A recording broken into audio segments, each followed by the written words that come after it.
Hey everyone, Zaytagate here, and welcome back to the Spyro into the Dragonfly Let's Play.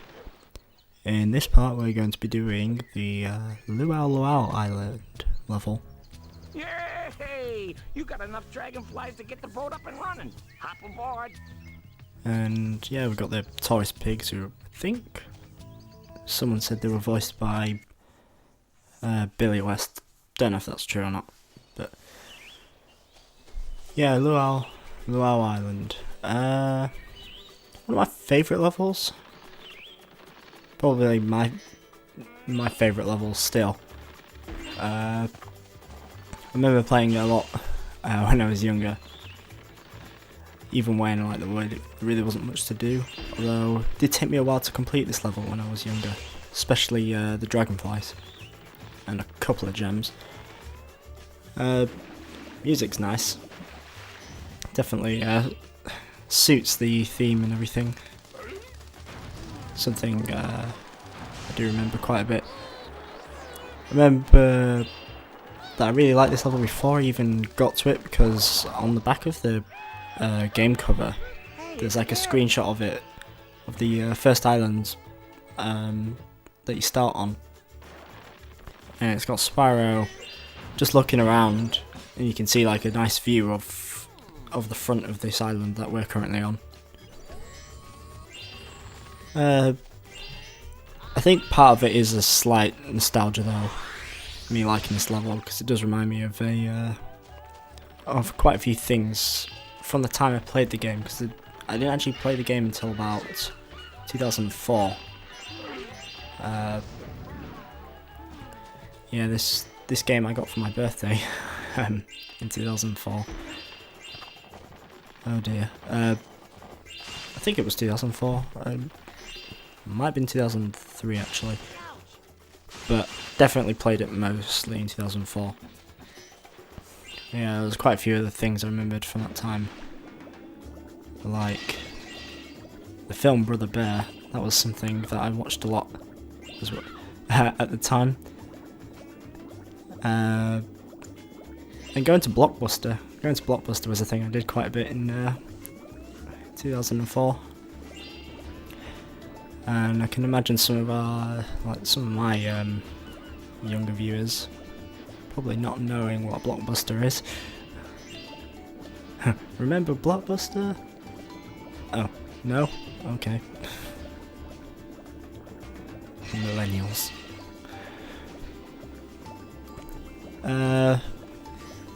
This is another level that you can do the swimming in the air glitch. You can do it like in this pool of water here. I didn't bother showing it off. It's a bit more tricky to do here, and it's not as much fun you can really have with it.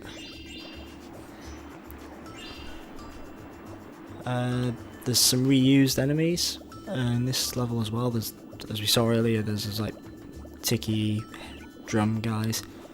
They're not quite reused entirely. They have a bit of a redesign, but they're similar to the ones from Idle Springs. There's underwater enemies with the harpoon guns. I think they're in a Spyro 3 level, but I don't remember which.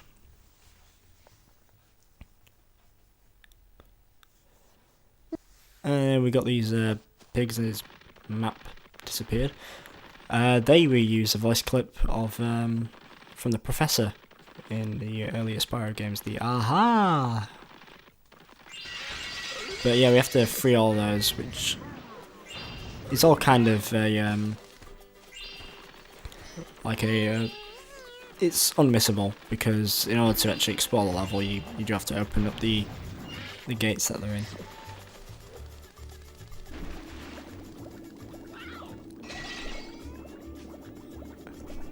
This level it feels big, but I would think it's a more compact level than the others. I think that's one of the reasons why I like it a bit more, is there isn't quite as much like empty openness. Oh, I got hit by that guy. But I think that's the first time I got hit by one of those enemies. Or I might have done it once before to see what happened, because you can like most of the time they take too long to get ready to shoot, that you can just charge them before they even get close to firing.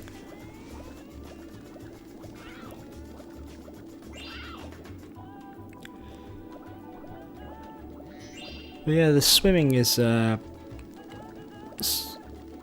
there's quite a few swimming bits here, but the swimming is not as good as it could have been.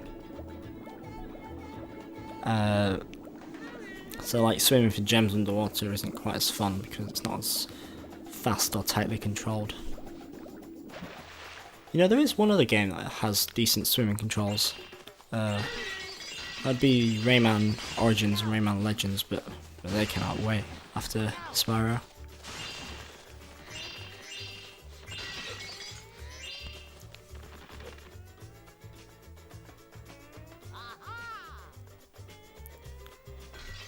And there's the third pig that we freed. For some reason, smashing sound effects.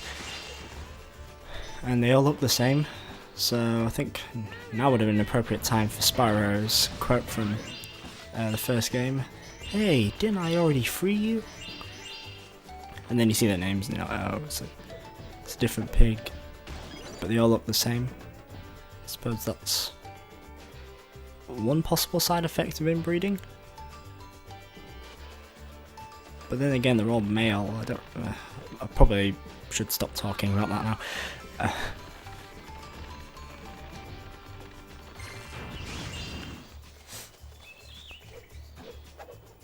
Well, this bit I remember quite well. I remember when I was younger, there's 3 platforms you can glide across, but I know sometimes if you glide a bit too closely to the wall, it sort of... I think because of sort of like the hit detection, it can mess up the glide or sort of like just push Spyro outwards for some reason.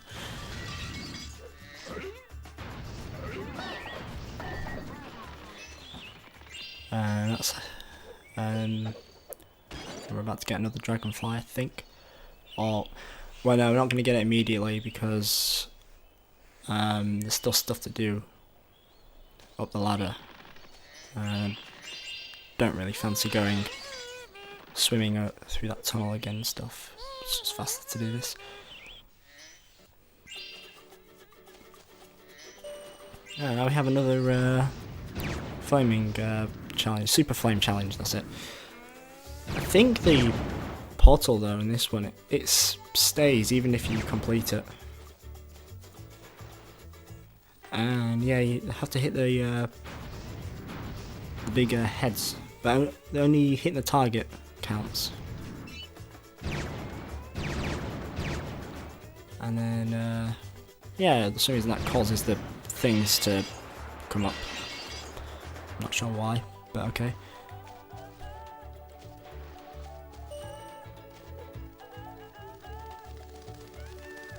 Oh. And then, yep. Thanks, hit detection. Well, it's not quite hit detection. I'm gonna say that was my fault, maybe. No, I won't. I'm not giving the game credit. But we freed another pig and stopped me from getting the vase.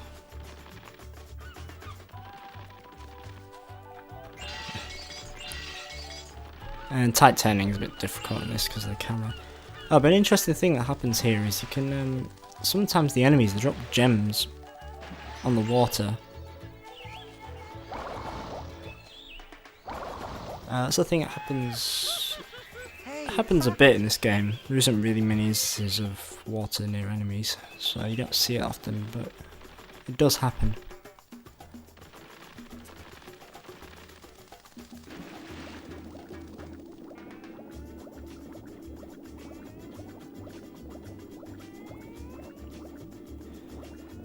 One other thing that's interesting is those, I don't know if you've noticed those sort of like ticky head things that they all have 5 gems in them, but it's interesting that they actually had a themed chest that's like exclusive for this level. I think it's the only time it happens in this game, I think. Nice little detail. I can imagine there would have been more of them if the game had like less restraints.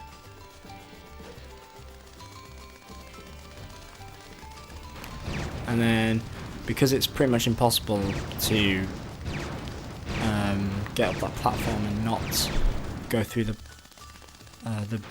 Super Flame portal, have to wait for it to run out because it doesn't let me change breaths, and I just have to, I guess, keep shooting the Dragonfly. Might as well get a chest round there. Shoot the pig. And like, ooh, where'd that come from?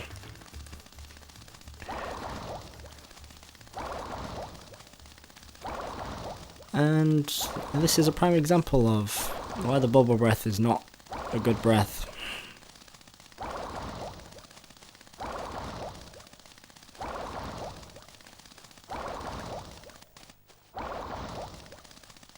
Just refuses to be caught. Just finally. Hey, it's Homer. We got Homer. Oh! One thing I forgot to mention actually, I don't know if you saw at the start of the level, we collected another rune for another ability, but that one isn't a breath, it's the wing shield.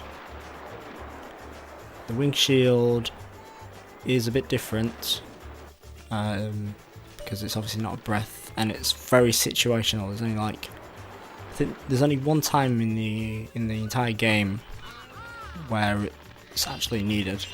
And by one time I mean 10 smaller times, but it's only one level you need it in. It is useful. It's like, I think, well, it's not useful because there's never any enemy that you do have to look out for too much. It makes you immune to all projectiles and some, I think some melee attacks. Definitely some, maybe all. But you're not really needing to protect yourself. The best defense is an offense when you're Spyro.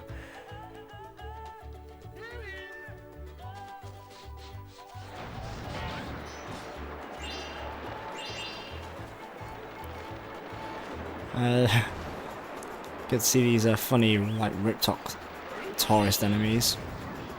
I used to find them hilarious when I was younger.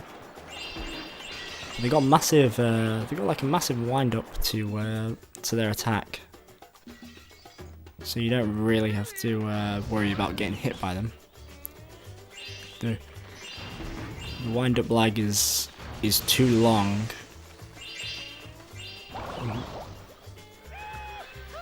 Riptok tourists are F tier.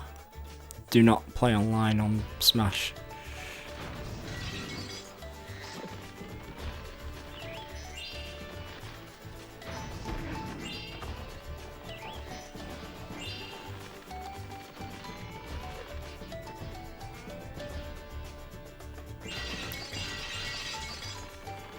And speaking of the Tiki enemies, just remembered, they actually have a not only are they just a reused enemy design, they're also have a reused voice clip from an enemy in Molten Crater, and then actually a later level in this game uses the same voice clip for a different enemy.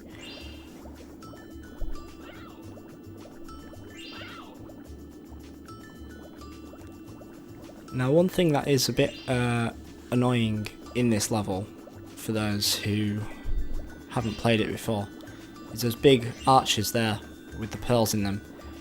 Now, the game gives no clue about this, tells nothing. The only sort of clue you get is you may notice that when you swim through them, they start to sparkle. And if you go through all of them, they drop a gem. Like, a gem just appears. And that might be why people haven't completed this level and they've got gems missing. They can't find them anywhere. It's like, I only found it by chance, and I noticed that it just like appeared out of nowhere. I was like, oh, maybe it's because I went through the arches. But yeah, we're going through our first challenge gate.